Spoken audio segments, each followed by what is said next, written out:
All right, welcome back, everybody. So again, this is the warm up here. Now, just as a reminder, obviously we had a snow day yesterday, so that means that the quiz, which was normally scheduled for next Tuesday, is obviously going to be on next Wednesday. Today, Friday, we're going to do section 6.6. Monday, we're going to do section 6.7. We'll review Tuesday, and then we will quiz next Wednesday. Okay. All right. So let's talk about these arithmetic sequences. Write an equation for the nth term of this arithmetic sequence and then find a sub 30. So we've got to do two things here. We've got to write the equation and then find a sub 30. Remember, for the folks playing along at home, this is the equation up top. A sub 1 is your first term in the sequence. N is what you're looking for. You don't fill in N when you're writing the equation, and then D is your common difference. Now, again, that is one of the two equations that you have to memorize for next Wednesday's quiz. All right? You got to know what they mean, too. We decided those are the first two questions on your quiz. What is the arithmetic sequence formula? What is the geometric sequence formula? We don't normally do that, but we think that this is a really important one that we need to see that you know how to do the formula. All right. So we have 6, 12, 18, 24. Can somebody tell me, what is my formula here? What is my formula? Danielle? A sub n equals 6 plus, and then in parentheses, n minus 1, and then 6. Good. Oops, I almost wrote D. And then 6. Good. Yep. And the a sub 1 is first term, which is 6. And coincidentally enough, the common difference is also 6. 6 to 12 to 18 to 24, continually adding 6. Now, when I go to plug 30 in, I say 6 plus 30 minus 1. Now, could we do 30 minus 1 in our head? Could I just write 29? Yeah. Of course, if I really wanted to. Times 6, which is 180. Good. Let's take a look at our second one. What's my equation here? A sub n is equal to what? Somebody tell me. Okay, negative 9, then what, Brennan?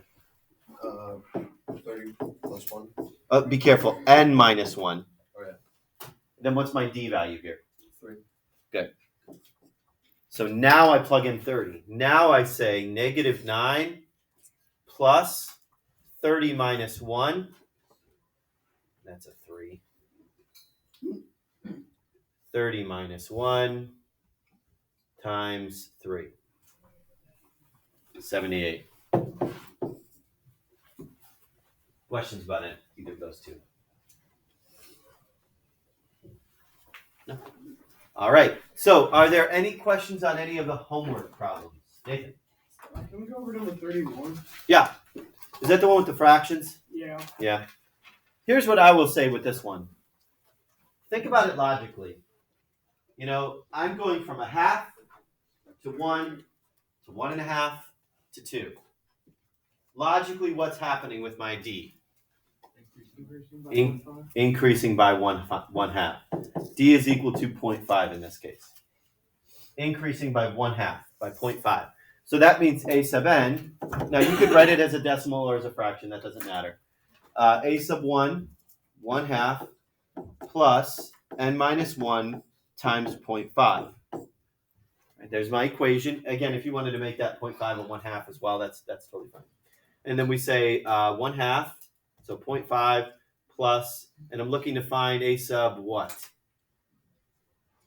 10, thank you. A sub 10. 10 minus 1 times 0.5. That's how I get my 5.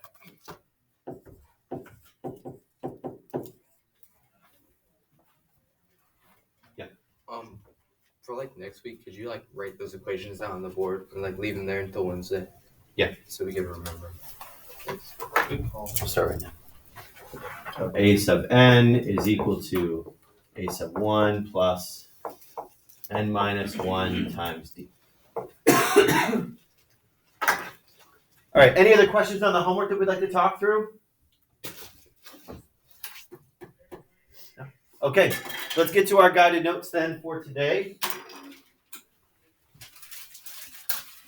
Now, Wednesday, we talked about arithmetic sequences, right? Today, what we're going to talk about are these things called geometric sequences. Now, arithmetic sequences were all continual addition. What type of function was similar to an arithmetic sequence? Linear function. A linear function was very similar to an arithmetic sequence.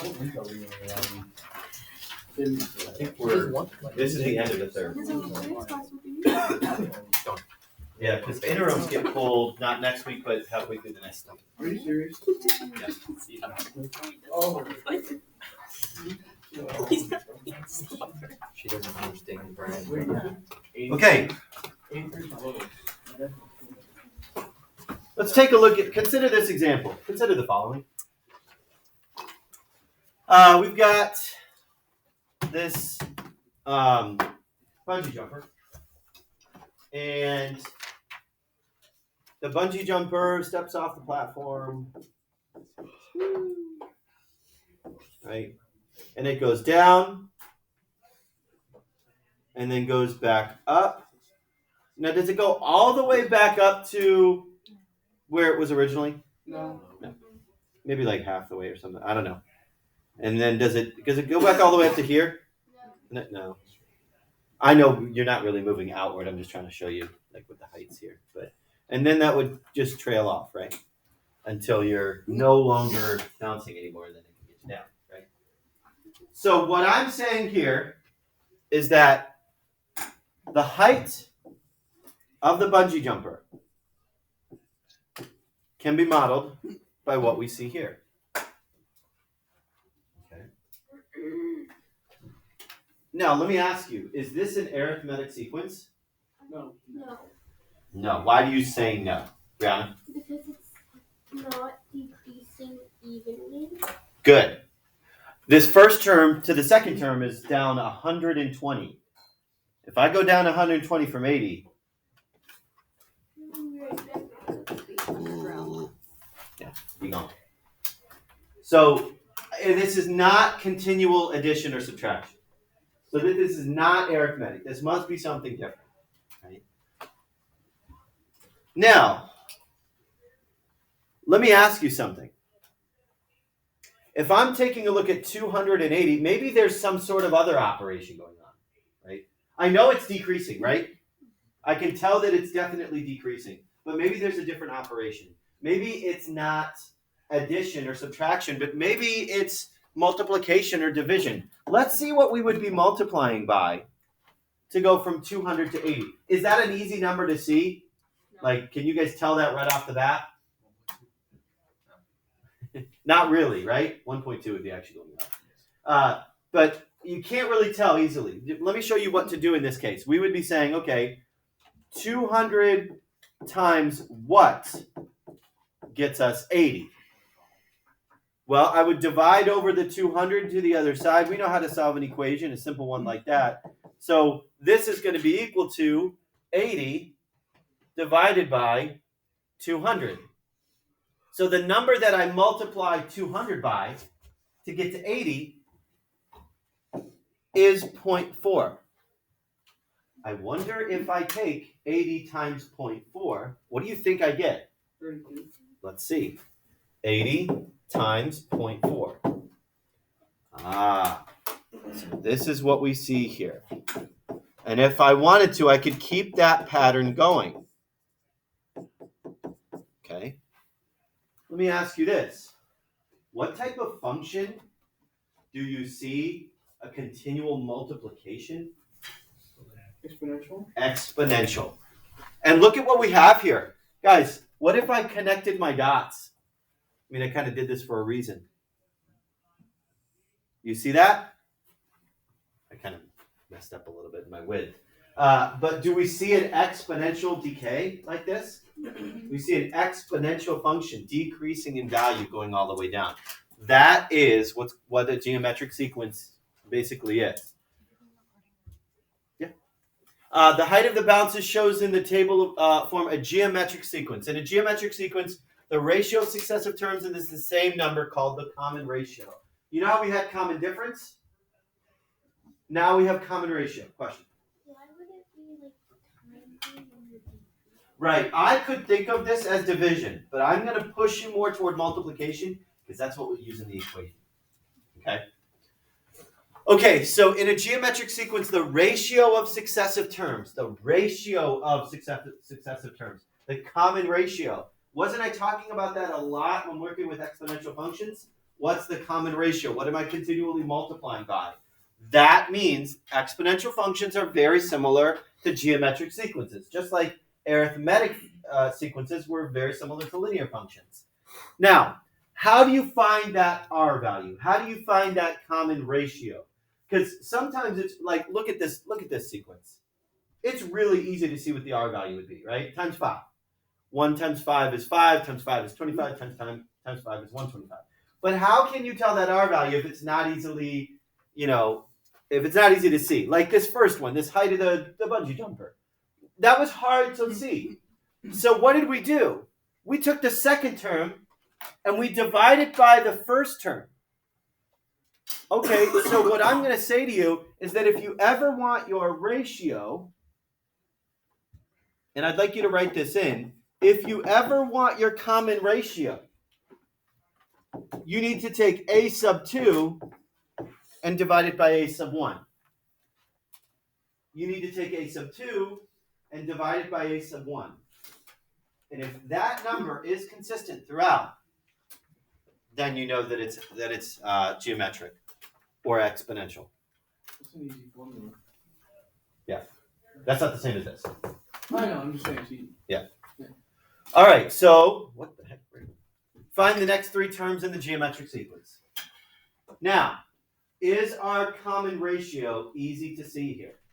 Yeah, but let me show you if it wasn't so easy to see what you would do. Again, your ratio would be equal to a sub 2 over a sub 1. Okay, that's 4 over 1. Oh, easy peasy, 4. Right? That's what I mean by that. You could always take a sub 2 divided by a sub 1 and see what the common ratio would be. But we very easily see that this is times. Okay. This is times 4 here. Right? So let's keep it rolling. We have 64 times 4 times 4 times 4. Those are our next 3 terms. I've got 256, 1024, 4096.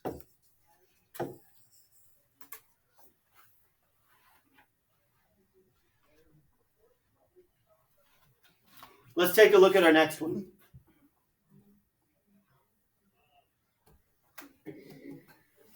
Okay, I've got -9, +3, -1, +1/3, -1/9. Let me ask you this.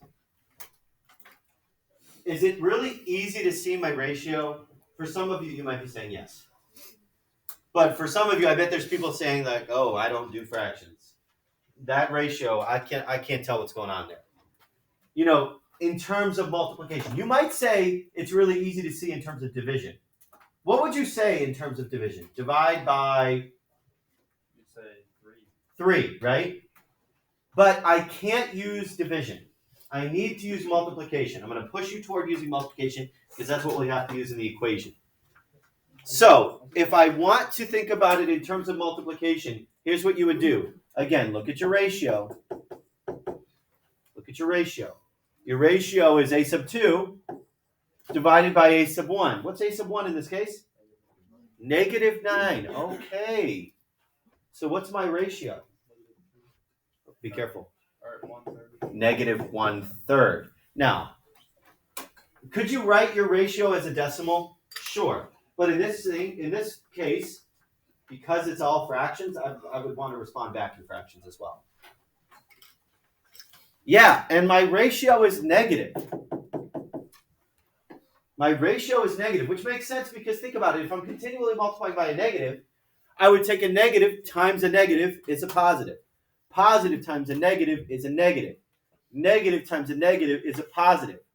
Positive times a negative is a negative. Okay? So what I'm saying to you is if the R value is negative, it's going to make the signs in the sequence alternate. from negative to positive, to negative to positive, to negative to positive, and so on and so forth. Okay, so let's keep this rolling. We have negative 1/9.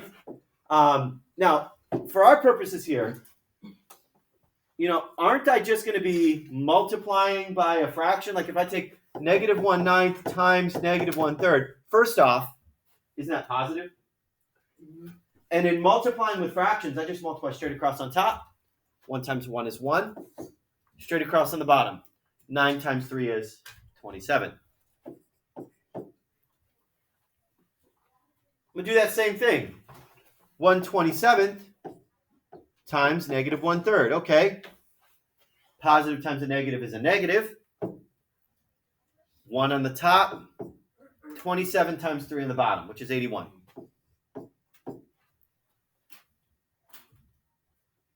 And now I do the same thing. Negative 1/81 times negative 1/3. Okay, positive. 1 times 1 is 1. 81 times 3 is 243. Those are my next three terms. Do we have to put dot, dot, dot? Oh, yeah. I mean, I guess it only asks me for my next three terms, but we should always remember that the pattern will continue. I did it wrong the first time. I divided by 3, and then I still got the answer. Yeah, be careful. When I just ask you for the next three terms, it's okay to think about it as division. But we're going to see once we start writing our equations, we're going to want to use multiplication. So again, when you have the r value that's negative, the sign is going to alternate. Like for example, on this next one, what is my r value? What is my r value? Noah? Negative 1/2. Or Be careful. negative 2. Negative 2. Yeah. My r value is negative 2. My r value is negative 2. I'm seeing that it's alternating signs, so I know my r value is negative, and I take second term divided by first term, 10 divided by 5 is 2. So therefore, I can say my next term, well, if I'm doubling, negative 40 to positive 80, positive 80 to negative 160, negative 160 to positive 320. Questions about that? Okay, one more of those. Now, is your r value easy to see? No. So this is where I would have to go back and use the formula. Question? No. Just 1 second. This is where I would have to go back and use the formula and say, well, then I need to figure out what my ratio is.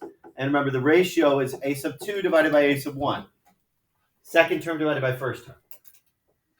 So I got 0.75, but would you put it in 3/4? So in this case, let's look at that. We've got 384 divided by 512.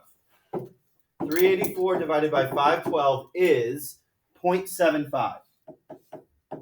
Do I need to put it as a fraction? No. No, because was this problem given to me in fraction form? No. No. It's okay and acceptable to use fractions when working with geometric sequences and exponential functions, right?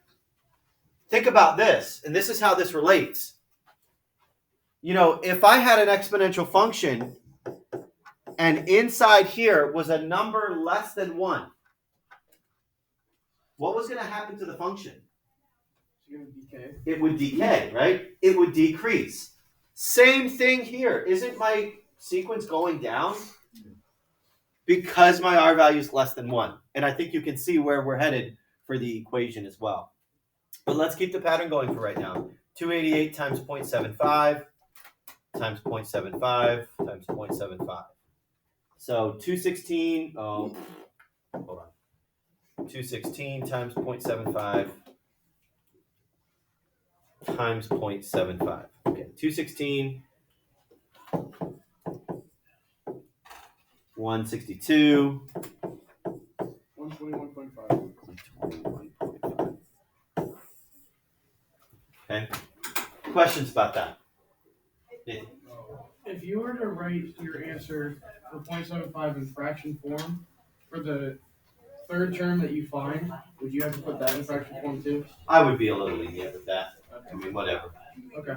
Who has a flat top? I would say that if the only time I would force you to use fractions is if the problem was presented to you in fraction form. Okay. Does that make sense?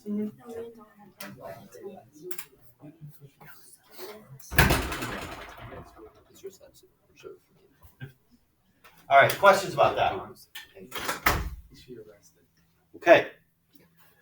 So now what I'm going to do here is try to create the equation just like we did on Wednesday of this week with arithmetic sequences. Now, I will tell you right now, the geometric sequence equation is a little harder to build than the arithmetic sequence. I'm going to have to give you a lot more for this one. A geometric sequence can be thought of as a function, as an exponential function. The term, number, position, we see same type of thing. So consider this equation here, or this, this sequence. What's my R value of this sequence? Times 2, right? Okay, so my R value is times 2. And we saw with our arithmetic sequence, everything went back to my first term. Everything was dependent upon my first term. So we're basically saying, okay, how do I go from my first term to my second? Times 2. How do I go from my second term to my third term? Well, I would be doing times 2 and times 2, right? I basically have 2 sets of my common ratio. So that's actually 3, my first term, times 2 sets of my 2, which is 2 squared, which is essentially 4, right? So here, how would I go from 3 to 24? Well, this is actually 3 sets of my 2's. Well, what is 2 times 2 times 2 written as a power? 2 to the third, right? So to find my fourth term, I needed 2 to the third. Do we see this n minus 1 coming back into play here? Please flip your papers over onto the back if you have not already done so. Oh, that's only because the first term you don't count it. First term, you don't count it. Just like arithmetic. Like, first term, we didn't really count it. We just need to see how many more times I needed to multiply back on. And we could just go straight to the equation down here. Here is the equation for the geometric sequence. A sub n is equal to R, oh no, excuse me, A sub 1. I forgot my A sub 1. A sub 1 times R to the n minus 1. So do we see how very similar these equations are? They both have A sub 1s. They both have an n minus 1 in them. The arithmetic has a common difference where the geometric has a common ratio. My arithmetic had a D where my geometric has an R. But they both deal with this n minus 1. My arithmetic had a plus because it was continually adding or subtracting, and that didn't really matter because our D was going to make it negative anyway. Now here, it would be hard to think about this as division. That's why I'm going to push you toward using multiplication. It would be difficult in our brains to think about this as division, so I'm going to stress to you guys this needs to be multiplication. Now, let's take a look here.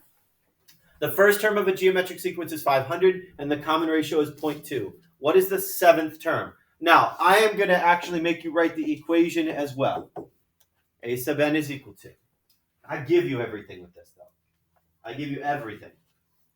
The first term of a geometric sequence is 500. So my starting value, 500. My common ratio, 0.2. My equation has the n minus 1 in the parentheses. Now, take a look and see how very similar an exponential function is to what we just wrote. Like, think back to our last chapter quiz. Remember all those ones with exponential growth and decay. The original amount went on the outside, which is essentially my starting value of my sequence. The number on the inside is what I'm going up by or down by, which is essentially my common ratio in this case. And what I'm looking for, my variable, is up in my exponent, which is my n minus 1 in this case. Question? So like instead of t, it's just n minus 1. Exactly. That's the only difference. Yeah, instead of x or t, it's just n minus 1. So there's my equation. Now let's find the 7th term, which basically means I'm going to take n and make it 7 minus 1. Plug 7 in for n. Now, I want to show you something with your calculators. Be very careful with this. Okay? Take a look here. Everybody look at my screen real quick. 500 times 0.2 raised to the 7 minus 1. Your calculator is a very dumb, smart object. It will only do what it tells you to do, and it's not going to read your mind. Okay? That is not right. That is incorrect. Because you know what you're telling your calculator to do? Take 0.2 to the 7th power. Then subtract 1. So how do you raise? So how do we do that? Well, I would do this. What's 7 minus 1? 6. So just do 6. Okay? But here's how you would do this otherwise. 0.2, oops, sorry, 0.2, raised to that, and then you know what you have to do if you want to write the 7 minus 1? Put it in parentheses. Okay? You would have to do that. 0.032. That is my right answer. But you know what you could also do again? Just make it 6. Instead of 7 minus 1, just make that 6. Because that's 0.032 as well. So just do that in your head. Okay? It didn't matter for the arithmetic because we had it in parentheses anyway. So just do that part in your head. It says 0.032.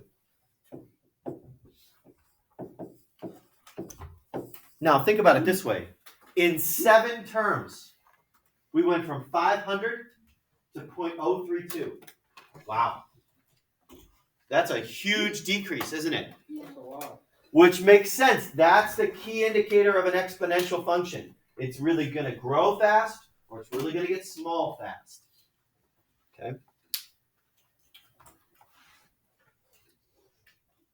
All right. Let's take a look at the next one.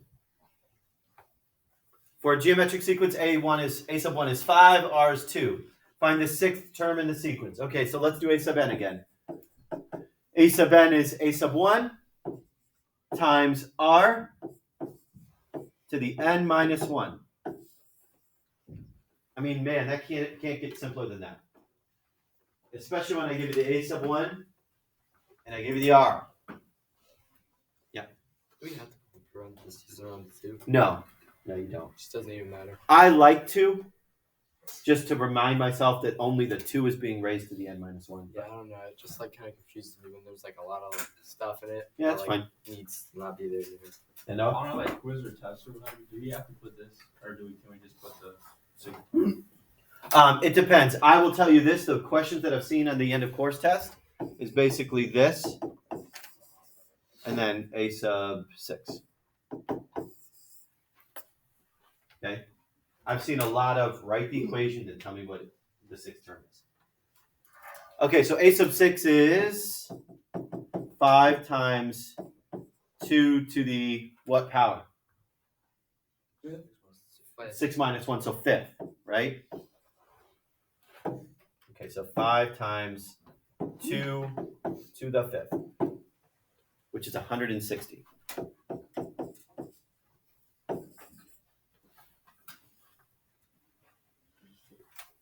I mean, we could have essentially done that problem without building an equation, right? 6th term, that's not so bad. Right.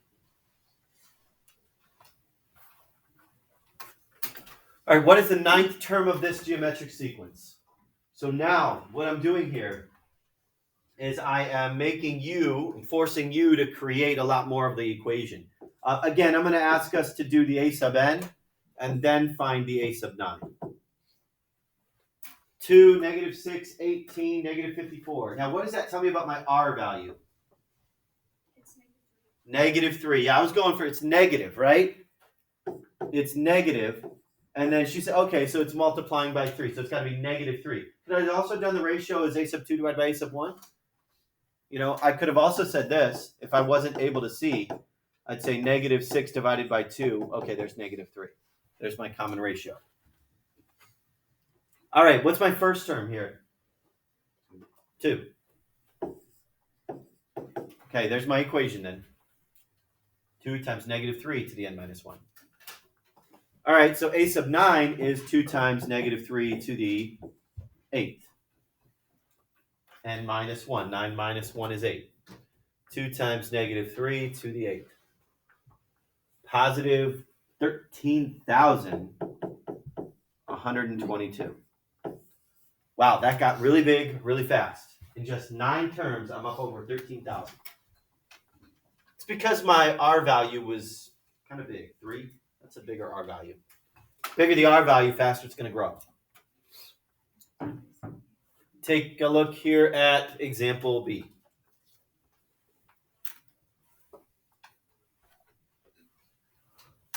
All right, again, we're going to do a sub n and then do a sub 8, it looks like. I guess let's start off easy. What's my first term in this sequence? 1,000. 1,000. What's my R value? Be careful. 0.5. 0.5. And this is why I stress to you, because if you say divided by 2, you can't put 2 there. You can't put 2 there. And so what we have to say is my ratio is really 500 divided by 1,000. So if it's decreasing, it's got to be a number less than 1. You know, that would be a red light going off in your head. If you put 2 there, look back at the sequence. Isn't it going down? It should have a number less than 1. So 500, I don't know why I'm doing this. 500 divided by 1,000 is 1/2. 0.5. So I'm going to use it as a decimal, 0.5 raised to the n minus 1. So now we say 1,000 times 0.5 to the, what's my power when I plug in 8? 7. Okay, so now we have 1,000 times 0.5 to the 8th, to the 7th, excuse me, to the 7th. 7.81, we'll round it to. So in just 8 terms, I went from 1,000 to just under 8. That's crazy. Questions on anything we did today? Yeah, Brown. If we had a decimal like that, I always go 100, but Okay, I'm sorry. What is the 100th place? I forget. 10. You know how there's like the 100. Yeah. This is the tenths. 10. This is the hundredths. No, we learned This this is the thousandths. I know, but like thousands. And this is the 10. The Algebra 1 teacher should not.